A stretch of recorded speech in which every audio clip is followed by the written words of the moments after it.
Welcome to Dental Momentum, the podcast dedicated to lively discussions on business and financial strategies tailored for dental business owners. At Duckett Ladd, we're committed to transforming your business journey and supporting you at every stage. Join us as we delve into the keys to long-term practice success, from cutting-edge accounting and strategic tax planning to personalized business strategies. Together, let's propel your dental practice forward with unstoppable momentum. What is up, man? Hey, Jared, that was a great one, wasn't it? I know we say it every time, don't we? I mean, it's kind of. You think there's every time we come on, we're like, that's a dud. I don't think so. There's a lot of interesting people in this space, and I love talking to them. I love hearing their journey. And you know what I really love, Jared, is every once in a while someone will throw us, not necessarily a curveball, but a story that's just different. I mean, this is just a different journey than most, and you know, you can kind of walk the listeners through what that looks like, but it led to a really interesting, fun conversation. Yeah, I guess I'll say it this way, you know, increasing the number of practices, growing the number of practices isn't always what you have to do, right? I mean, he had so many different, I'm just looking at my notepad, I'm going to say one-liners that you could take from this, you know, that's just fantastic, and it's just whatever. The thing he made, you know, it was worth it, but it wasn't worth it. I mean, that's just, I think I put those words in his mouth, but that's so true, is that it's not all about just increasing the number of practices, overall collections, all that fun stuff. It's like, is it actually making you happy? Is it worth doing this? And so it's great wisdom for sure. Yep. Great combo. Definitely. Well, guys, you're going to really enjoy this one. Yeah, you're going to love it. So dive in here, guys. Our interview with Dr. Karik Antani. Hope you enjoy. All right, Dr. Antani, Jersey, all the way across the United States, right, to New Mexico, where you are now. What got you from there to New Mexico? Just unpack that at the beginning here. Yeah, Jared, I graduated in 2014, and I was doing my residency, looking for job opportunities in Jersey, and I just thought that I want to move. You know, even before dental school, I'd always entertained the idea of moving away from New Jersey. In fact, I interviewed at numerous dental schools, just like all dental students do. You don't have a choice. You just go wherever you can get in. I was lucky enough to get into Jersey, so I extended my stay there. And after that, I thought, you know, if I'm not going to take that chance now, I probably never will once you start working on your career and you start getting established. So I was looking at different job opportunities. Texas was very alluring. I've got some family there. It's nice weather and all that. So ended up interviewing for quite a few companies and private offices, kind of across the board, and ended up getting an opportunity in New Mexico, where to me I thought, well, if I'm going to move away, I may as well try something really, you know, out of the ordinary. Mm-hmm. And it actually ended up working out great. So I'm happy I did it, and that's basically why I moved in a nutshell. So when you made that decision, you grew up in New Jersey, you went to Rutgers, and right there in New Jersey. What were the deciding factors that made you pick that practice in that location? I know, you know, there was probably a lot that went into it, but just generally speaking, like, what was it that appealed to you about that opportunity? Well, what appealed to me starts with what didn't appeal to me when I was looking for jobs. So I was looking at all different types of jobs during residency. And, you know, there were some offers of hourly per hour compensation. There were some compensations in private practices against a draw. Yeah. And so, you know, not great terms, especially when you're a new dentist and you're finally starting to, you know, look at paying some bills. So I took what didn't appeal to me, and I made a list of what I would want, and I ended up working for DSO in a high need area, so they were willing to give you a lot more, you know, things like airfare reimbursement for flying back and forth, and, you know, sign-on bonuses that were, at the time, they seemed like a big deal to a new grad. Yeah. Of course, it's not free, you've got to work for it. But at that time, it seemed appealing, and actually, even now, it's an appealing prospect to have, you know, paid time off and airfare bonuses and stipends for continuing education and all of that, where that wasn't what was being offered in a more densely populated area, a more competitive area. So you're talking about like hourly against the draw, like this specific practice, let's say, what did they offer, like a guarantee or like what appealed to you there? They offered a high guarantee, highest that I'd heard of at the time. And again, to any new grads listening, a guarantee is good, but it's not free. You're going to work for it, and that's fine. Yeah. So, at least there was some guarantee. In some of the other job prospects that I'd come across, there was a draw situation. There was an hourly offer, which, who wants to do a molar endo for $75 an hour? Yeah. So the idea was that if I'm going to, try to progress in my career, I should take the best opportunity, even if it was going to be temporary. It ended up being semi-permanent, but that's good.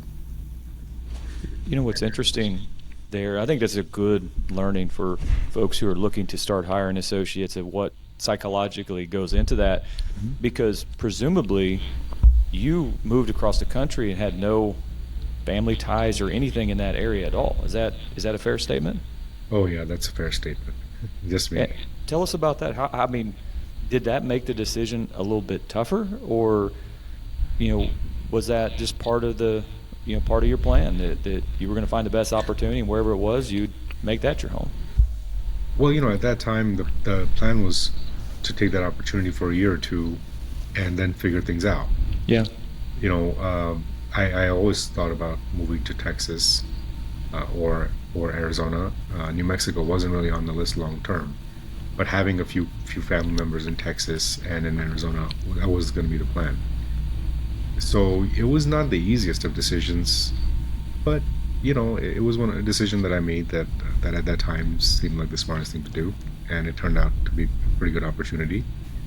After being here for a few years, and actually, we want to talk back about history. Even when I was a kiddo, I wanted to always, have multiple businesses and make a bigger impact. I may change my tune now, but in the beginning of my career, that's what I wanted to do. So also keeping that perspective in mind, that eventually I wanted to transition from being an associate to an owner and then a multiple practice owner. I decided that, okay, well, going to an area where there's a higher need is step number one. Supply and demand, right? What got you? Let's go with stay on that path a little bit. Yeah. What got you into dentistry? Like, what you said you always want to be a business owner. Like, what got you into the dentistry side? My mother, before she retired, was a dental assistant. So as a kid, I always hung out near her dental friends, and I always wanted to do something with science and medicine. And as I continued throughout that journey at Rutgers University, bachelor's and then master's, I realized that, okay, dental school is where I'd like to head towards. And I didn't get in the first time. So then I thought, okay, well, let me, work on a master's, maybe become an educator, maybe work as a professor or high school teacher, because that was always plan B. And I got in the second time. It was all logistics. It was nothing to do with my actual grades or my interviews. It was just the timing of the application. So that's always important. Anyway, once I got into dental school, my mom's inspiration on me had taken deeper effect than I thought. So then I didn't consider teaching again. Because once you get into dental school, you're not going to go back. So let's keep on that thread. I love hearing like where you kind of get that spark, where a little bit of an entrepreneurial bent kind of kicks in. Walk us through the mindset as you were working at the DSO. Was there a point where you had kind of laid the groundwork where you were just ready, or what was your mindset about opening your own practice while you were working for someone else? Oh, I thought it was going to be easy. Well, if anyone else could do it, why can't I do it? And that was that was me being young and stupid and full of hubris, which is what a lot of us tend to do. Yeah. So I knew that we would need systems and processes, and so before we bought our first practice, we actually took some courses and seminars regarding that. But just like in most things in life, the real education comes from doing something. So we were a little bit prepared, but we weren't like really good at it in the beginning. And also the DSOs that I was working for, they had a little bit of a different practice philosophy than me. My practice philosophy has changed over time. It's not just about how many numbers you can look at every day and how many patients you can squeeze in. So what I had learned from the DSOs was not very applicable to what I wanted to do for the rest of my career. But you can still learn the basics of KPIs and profit and loss and all that. So how many years did you work clinically at this DSO before you started your own practice? I worked at 2 different DSOs actually. In New Jersey, I worked for a DSO for about 6 months during my residency as moonlighting, and then about 2.5 years in New Mexico in part of the DSO before I resigned. Yeah, is it? And we get this question, I would say all the time, but I think I know you're going to answer it. But I'm going to ask the question, like, how long do you recommend a dentist, a new grad, let's just say, starts working somewhere clinically before they then start their own practice? I mean, I know not everybody's equal, and it's not a carte blanche like this is what it is, but what are your thoughts on that? I think that it's important to wait at least a couple of years, right? Because when you leave dental school, you barely know anything, and that's become more and more true recently, where because of the pandemic, low patient treatment. So in my opinion, working at least 2 or 3 years somewhere is great. It's a good opportunity. Now, the thing is, only a few people become, lucky enough to land an associateship where it's the perfect match and they end up becoming part owners down the line. It's very rare for that to happen, especially nowadays with the DSOs getting bigger and bigger. And there's nothing wrong with that. It's just market, but it's difficult to know what you want right away. And then as your clinical judgment changes, as you realize what you like to do, what you don't like to do, what kind of flow you like to have, what kind of dentistry you want to be involved in, that's when you should start making the decision to look into buying or doing a startup. And even that process can take time. So take your time. That's important. So tell us about your first opportunity. How did that come up? What did it look like? What was appealing about it, and how'd it go? Well, my first opportunity was actually with my business partner, and he was going to move into the first location ahead of me. So we were looking at doing startups versus buying existing practices. And a startup seems very appealing because you can do it any way you want to. It's your thing. But from a cash flow perspective, sometimes it doesn't make the most sense. Yeah. So we thought about how and where we wanted to be. So doing a startup, we would probably have to go into very underserved areas to see that immediate kind of jump start. So then we decided, well, let's not do that because we wanted to go into more populated areas just for lifestyle's sake. Mm-hmm. So we started looking, and we looked for, probably 6 or 8 months before we found an office that was, close enough to Albuquerque without it being, very saturated. And it was a good opportunity in terms of the financial sense that it made, because it was a little bit of an underserved area and it was an undervalued practice. When I say undervalued, I mean that it was valued appropriately at the time, but the practice was in decline. So it was a practice that could have, and we did, boost it up pretty quickly.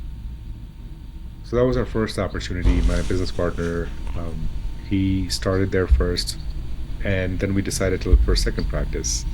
And that's when I decided to buy a slightly bigger in terms of collections practice, not in terms of square footage. All of our practices are pretty small.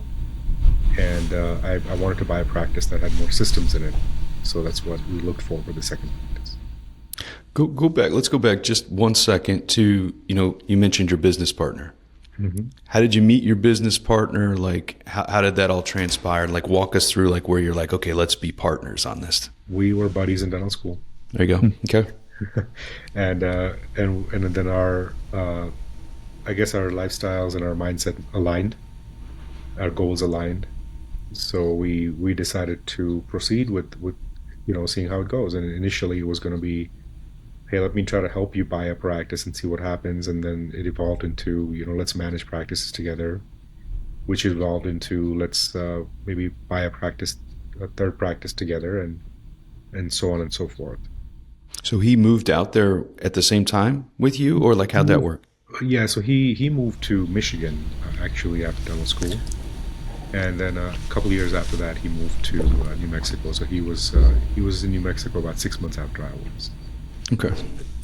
So let's go back to that first practice. Is he a practitioner as well? I mean, he is actively working clinically. Clinical guy. How did that go with two mouths to feed, so to speak, in a practice that was in a decline? Was that hard to make work, or did it kind of just start organically producing enough to cover both of your needs? Well, I was still in my associateship, so I was okay.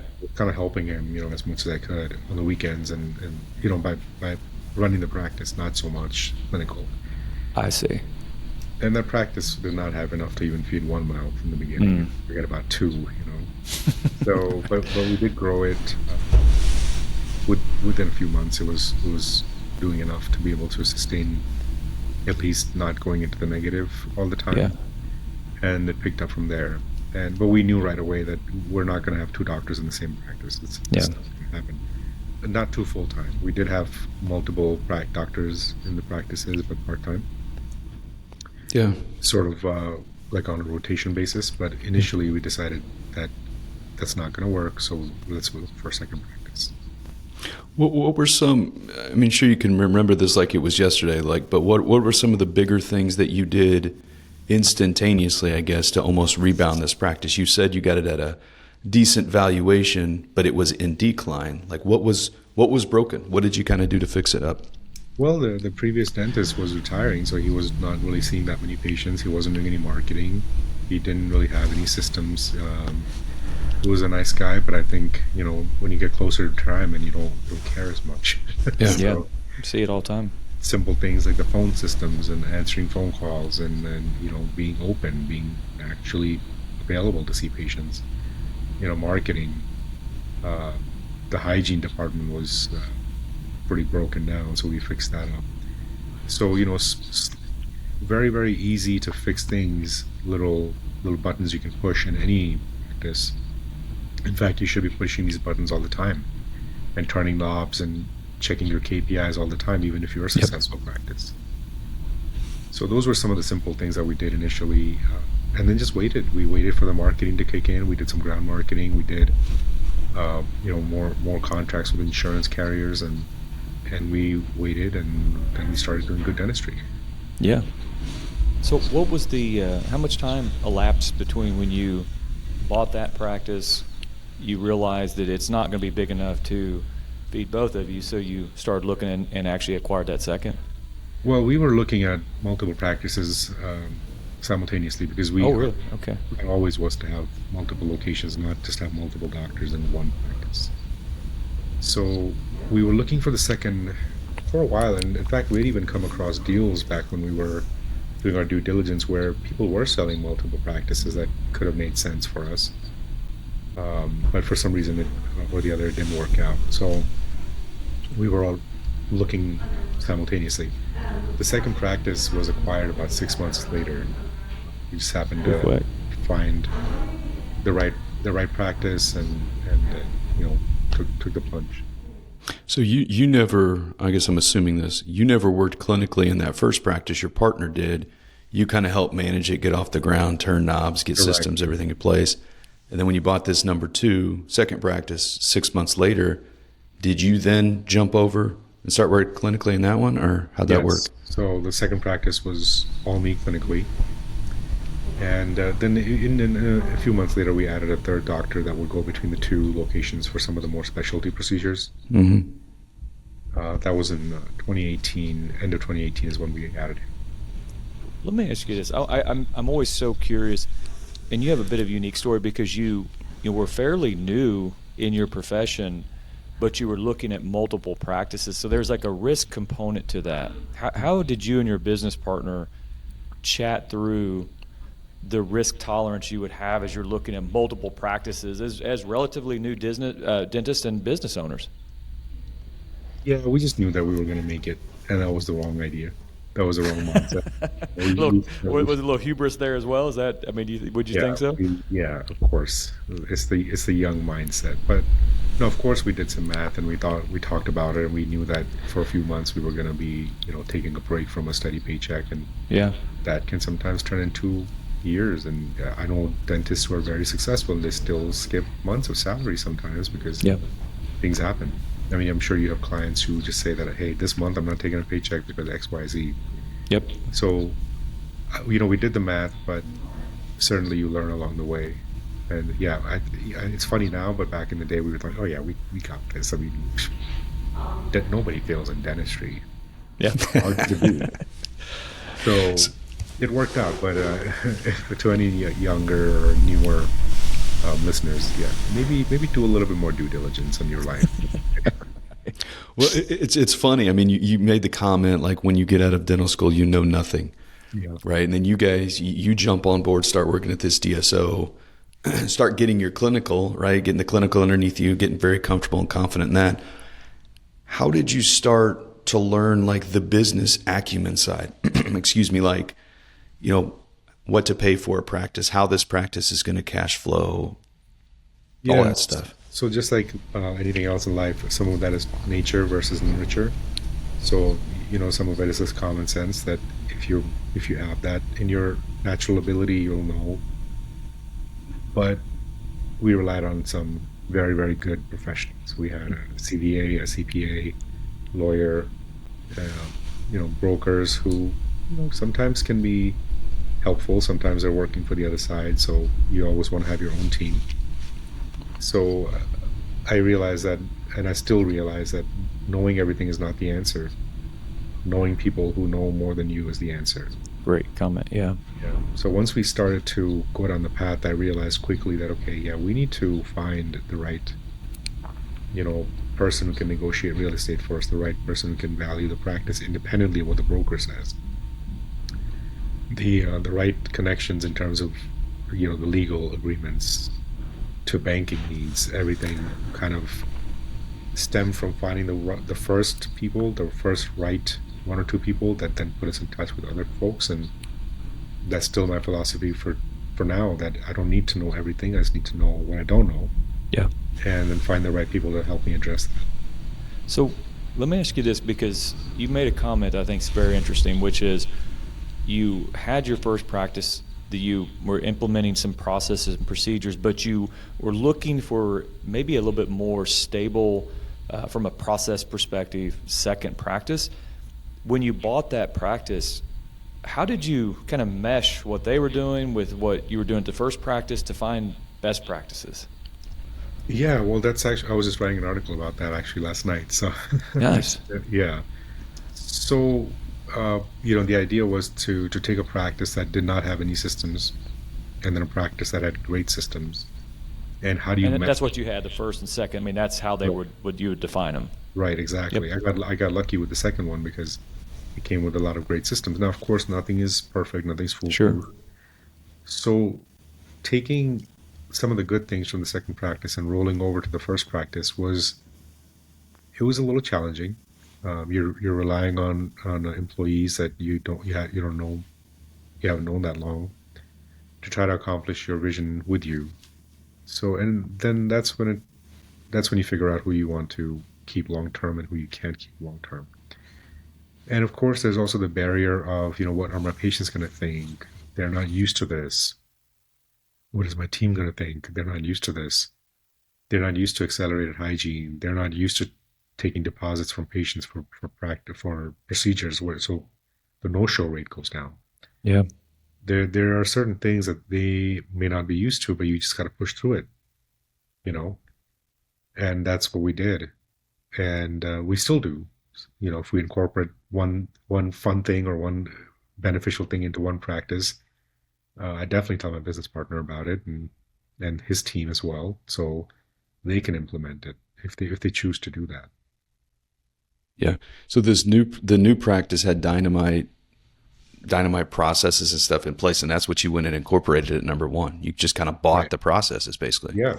Yeah. And I think, I did pay more for the second practice than the first one, but it was worth it because the cash flow was a lot more evident.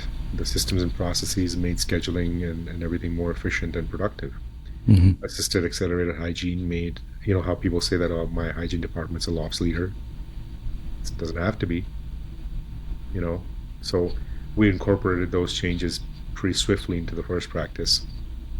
And then we did the same thing for the third practice. Well, if you want, we'll talk about that in chronology. But implementing. And then, of course, we didn't just stop there. We started to look for even better systems that we could, implement across our entire organization. Real quick, was practice number 2 similar to practice number 1 in regard to it was declining maybe? No, it was different. What was different about it? Yeah, so it wasn't fully declining there. It was an associate-run practice, but it was pretty productive, We didn't want to buy multiple declining practices all at the same time because of the cash issue. So the second one, we purposely chose one that was running well. And then the third one was a declining practice. Again, so we again took a third practice that wasn't doing well and tried to boost it up. What year was that? Yeah, go ahead. That was in 2020.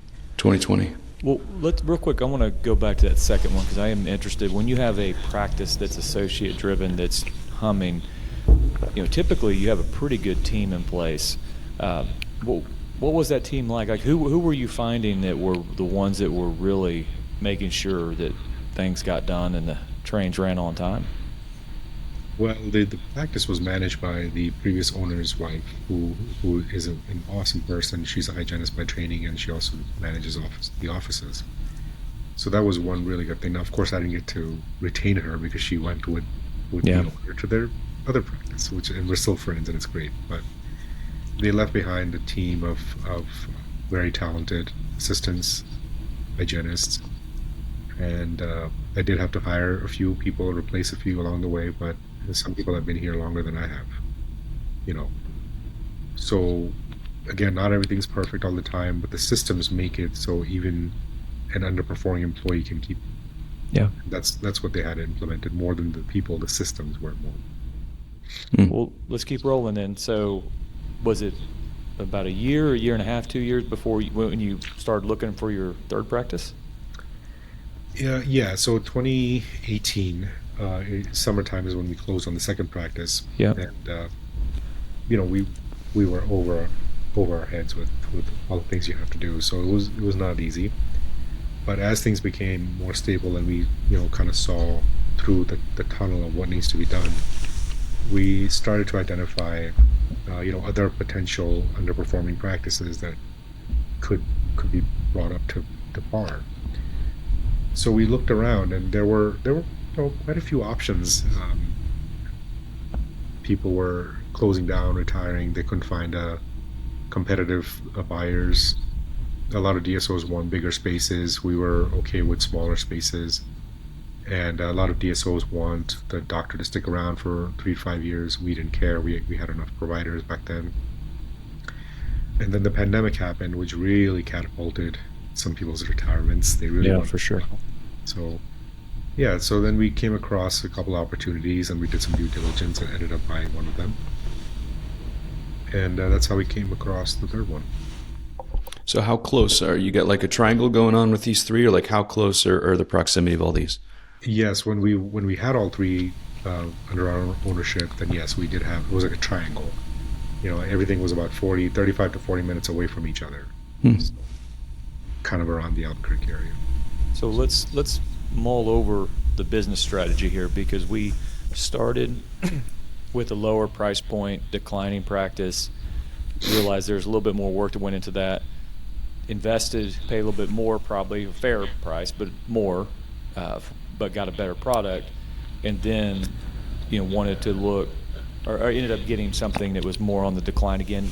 Was it a discussion to create a business model around high performing practices, or what was the thought process there to kind of look for a underperforming practice? We wanted to look for underperforming practices because they were more available for sale. Yeah. And starting out, when you don't have a ton of money, you're kind of trying to use some sweat equity and some of your intelligence to figure out solutions. Yeah. And so, yeah, the first practice was definitely underperforming. The second one was associate driven, so it was still a little bit underperforming. I've boosted that practice up just by being here solo. And so the third one was underperforming too. So our strategy from the get-go was to try to find underperforming practices and then, implement the right systems, the right people, and then try Gotcha. to bring them up to par. And then that creates value right away, pretty much. Within a few months, you've created value. So practice number 3, your partner's over here at number 1 working clinically. Practice number 2, you said it's associate driven or associate led, but you jumped in as well and started doing dentistry at number 2. How did that work on number 3? Did you guys both do it, or did it have enough doctors there, or how'd that work out? Well, when we were at 2 locations, we actually had 3 providers. So we definitely had enough providers to go around. And when we bought the third practice, it came with a part-time provider. He was working 2 days a week. That's how long the practice was open. So we definitely had enough providers, dentists, to go around. And so that was not a concern back then. And of course, the tides turned after a while. But initially, when we had enough providers, it was fine. We would just 2 of the main doctors would stay at their main locations, and then the associates would rotate, or sometimes I would rotate, and that made it where it was productive enough to at least start engaging with the community and doing marketing to build up the practices. Mm-hmm. So let's look. It's 2020. We know what that year brought. We all like to forget it, but you're sitting there at the end of the year. You're with your business partner. You're kind of recapping out how the year went, and you're looking into the future. Pretty rapid growth, relatively speaking, for some new businessmen. So what was the plan at that point? Was it to continue to grow? Was it to stabilize, or what was the thought process then? Yeah, we wanted to keep growing. Yeah, definitely. I wanted to grow 2 things. I wanted to grow same-store sales to as much as we could, and then of course we wanted to grow outwardly as well and try to identify more underperforming practices to roll into our group. And you think about the different options, and there's of course the option of selling everything and going to the beach, which is not a real thing. When people keep bringing that up, it's not a real thing. There's back end contracts and stuff. But eventually we were thinking that we would like to incorporate more doctors and more locations, and it's still a feasible process, and a lot of groups are still doing that. It's great, but after a while we decided to slow down. Yeah, what changed? What went through your head that changed? Well, a couple things. We had a change in staff with our dentists. Mm-hmm. New Mexico is underserved, but it's hard to keep people here. And that was taking a toll on the bottom line from across the other locations as well. Of course, the 2020, the pandemic, and then the employment situation has changed as well, quite a lot. It's more and more difficult to find the right assistants, the right managers, and then we wanted to also slow down to enjoy life a little more. It's not always about just work. It's again, in my young hubris mind, sure, let's work all the time, and that's the hustle culture, but in reality it's not worth it. You get older and you want to spend more time with your loved ones. You want to travel more. You have the freedom to do that, especially if the third business is not making much of a difference on the bottom line. It's just more stress for more revenue that goes into more bills. So more collections, more problems, right? I mean, it comes with it. Problems, like Biggie said. That's right. Biggie was right. Right. No, that's not to say that you don't want to have a good living, but look at the bottom line. If you've got 2 great locations or 1 great location, and you've got something else that's just kind of dragging it down, then if you can get out of it, that's not a bad idea. And of course, personal things change as well. My business partner and I decided we just wanted to work less and relax more. And then keep the same income or more, even, because you have less stuff to pay for. So I want to hit on what you said there because I think it's interesting, and I see this all the time. I don't know if it's the sunk cost fallacy or whatever it is, but people will hang on to these practices that are just DOA. They're just going nowhere, and they don't give them the attention they need, that the team feels lost, and they just languish. And you can literally see tens, if not hundreds of thousands of dollars being funneled from good practices to kind of prop these things up. So am I reading between the lines that at some point you came to the decision that I guess the third practice or maybe the first, I mean, one of them just, it wasn't worth the time. I mean, it really wasn't worth the effort. Is that what happened, or how'd that go?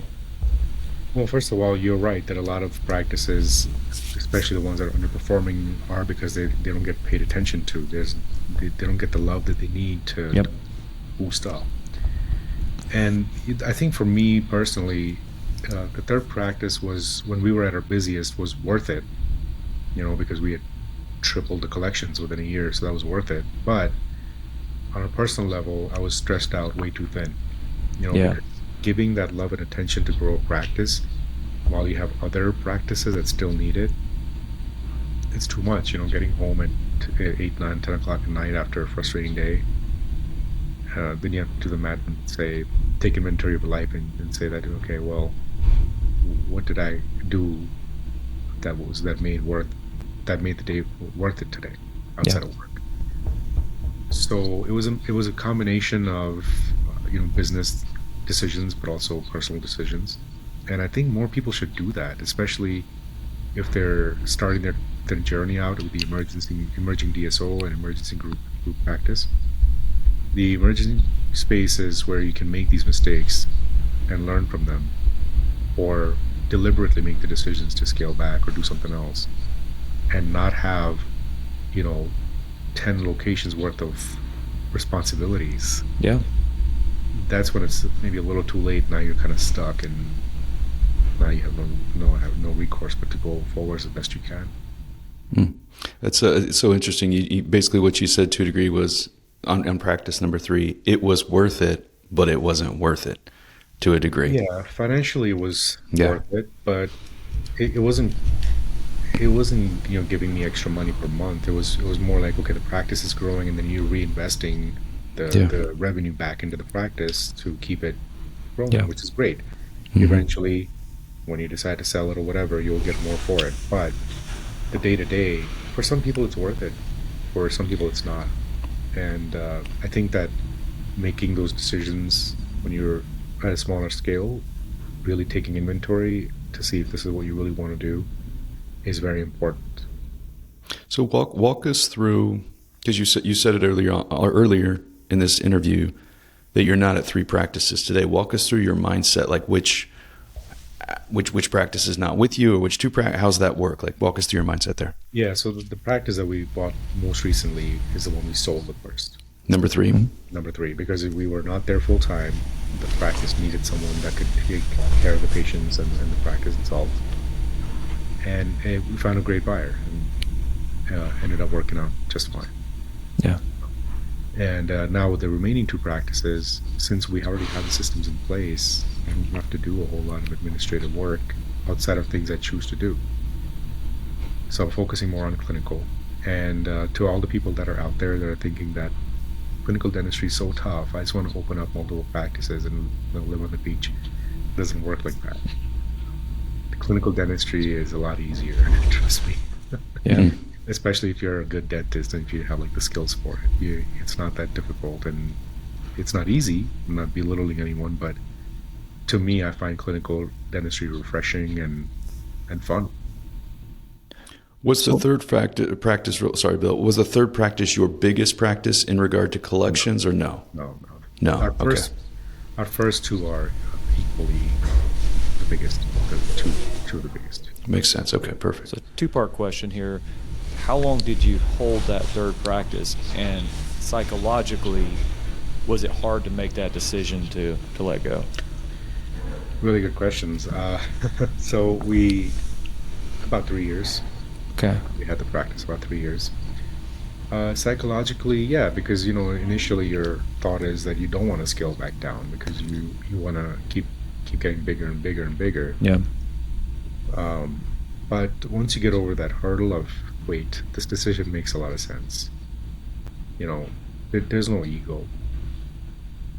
What's the point of having an ego if you're miserable all the time, or if you're just like not happy with what you've got? Either you want more number of units or more number of practices, whatever, but you also want less at the same time. You want less frustrations.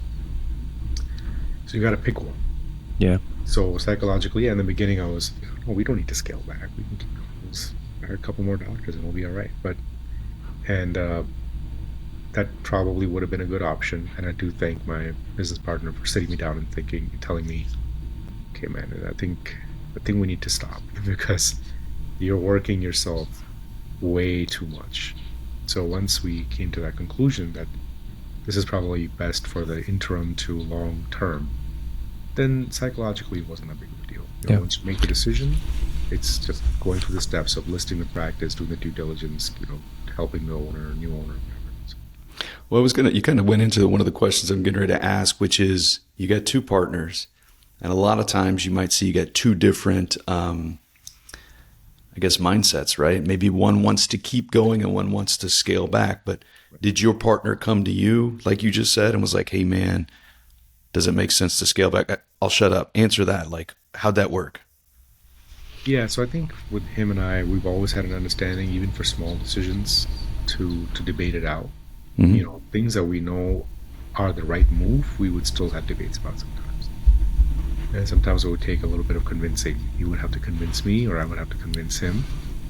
I would have to sometimes show him numbers and say, look, this is what we can accomplish in this practice, Yeah. And then he would have to convince me of certain things. So, yeah, there was a lot of back and forth. And even when we were, expanding the practice, we were still faced with the challenges of running a practice, except now they're multiplied, by orders of magnitude. So, yeah, it was a debate, just like everything should be, respectful debate. But once we saw each other's point of view, we decided that, okay, let's, first we decided let's run the practice more, and we did. And then we decided, okay, now it's time to, scale back. So you made that decision, and kudos to you for making that decision, because I think that shows wisdom. That sometimes addition by subtraction, it really is. Yeah. What's been the aftermath? What has that allowed you to do? Oh, a lot of fun things. More travel, for one. You're going to the beach, right? You said beach a couple times. You're at the beach. There's the beach with the dentistry, right? I was able to, we just took a vacation to Puerto Vallarta. Well, it was our honeymoon. We have 2 trips planned this year. And even if they're not, world travel, you can still have more time on the weekends, day trips, go to the farmer's market, whatever you want to do. Like things that you don't get to do when you're working all the time. Yeah. Those things have definitely opened up, and more time to work out, more time to read, more time to do whatever you want. For me, that's been the best thing. And I've also really gotten back into clinical dentistry. For a while I wasn't really seeing patients because I was too busy, and clinical dentistry is it's fun depending on the circumstances. It's nice to be able to see patients and help them out and move on with their care. Yeah. So you're pretty much laser focused in on now, like honing in the 2 practices you have. I like the words you used earlier, turning knobs, monitoring KPIs. Yeah. That's kind of what you're focused on now. Exactly. And then the thing is, everything evolves so quickly. I mean, nowadays people are chattering about AI so much. Mm-hmm. That gives me time to, work with 2 or 3 different software developers who are now starting to come up with their own AI for things like the phone trees, things like marketing tracking. And we see it and hear about it all the time, but to really be able to implement that from a ground up, give feedback and be part of growing that is really awesome. And I think when I was really, really busy, I wouldn't have had time to entertain these side things that are really interesting. So turning the knobs, making AI better in our own practice, that's really awesome. Nowadays we're trying to do beta testing on software that will, not only track the monitoring, but for the marketing and the calls, but almost act like a human answering service, and give us way more analytics and depth than what was out there before. So all these little things that you can implement into your practice, without having to worry about random chances of trouble every single day, because you have more control. That's so much fun. What's interesting to me is when you made this decision and now you're really focused on those practices and implementing that tech like you're talking about. When you look forward, do you ever see yourself entertaining growth, or do you feel like you found your business model and you're set? No, I don't think I found my business model, because it's always evolving. Yeah. I do entertain the idea of growth in the future. I don't know if it's growth in terms of buying more practices, or it's in terms of growth in the dental industry that is non-clinical. It depends on your ambition, what makes you tick, and what you're interested in. Yeah. I think there's always opportunity for growth for myself, specifically. Whether it's clinical, or if it's working with software, if it's working with another group that just needs help and needs someone experienced, teaching. There's so many different things you can do, and I'm interested in all of them. That's my problem, that I can't rest on my laurels and just take a breather. Temporarily I'll take a breather, but Sure. I'm always thinking about what else can I do, can I accomplish, how can I contribute to our profession. Yeah. Well, you can take that breather now, and I know we'll hear your name going forward into the future. I can tell you got drive to continue to be active in the space in whatever way you want. So as we kind of come to the end here, I always like to ask a question. Your journey is unique to most of the people we've talked to on this series. So if you look back on that journey, what is one thing that what's your biggest learning, or I could even phrase it like, what's one thing you wish you could have a do-over on and would do differently? So like I mentioned in the beginning of our conversation, that I realized quickly that being involved with people that know more is important. I wish I'd taken my own advice a little bit more, and maybe work with some growth consultants in the initial stages of my career. Not that I regret not working with anyone, because I did learn a lot on my own, but I really wish that was one thing that I had focused more on, is getting a reputable consultant or coach to help me scale up in a more predictable manner. I think the outcome might have still been very similar, but it probably would have been a lot less stressful. Yeah. Great.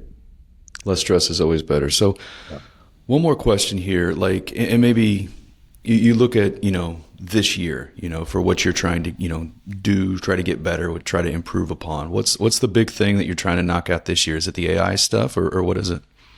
I think this is, so I want to answer in two ways if I can. Yeah. I want to really focus on the clinical aspect of my practice. We're doing more implants, more ortho, more sleep apnea, more a whole bunch of cool stuff, right? So that's important to be able to serve the population that needs your services. Outside of that, because I have this weird ambition to do more instead of just chilling, I think right now, I'm focusing on helping a couple of folks develop their software and their processes, which will eventually make my service to my patients better anyway. So it's kind of like goes hand in hand. I know you were asking for one thing that I'm really focusing on, but I think I'm focusing on both equally. Yeah. Well, I've asked that question several times, and that's been most of the answers is it's not just one thing, man. So maybe I should rephrase my question. Or the big things. Yeah. There you go. Well, this is great. I mean, and you said it earlier, your honeymoon. So congratulations to you. We're connected up on social, and if nobody thinks Dennis can party at a wedding, this guy can party at a wedding. So we had a lot of fun. Man. Don't invite accountants to the wedding. We can't dance, so that's an issue. I can't. We drag it down for sure. Start doing it. It's fun. What's that? I can't dance either, but once you start doing it, it's all right. That's right. Everybody's doing it. Nobody knows what you look like. So if everyone's terrible at it, then we're all good at it. That is too good. Well, man, I appreciate you jumping on here. You've got, like Bill said, you've got an awesome story. I mean, going from pleasure, and thank you guys for inviting me on your podcast. It's been fun. Really. Yeah, 100%. We enjoyed the conversation. So we'll talk soon. We appreciate you. Yeah, of course. Thank you. Take care.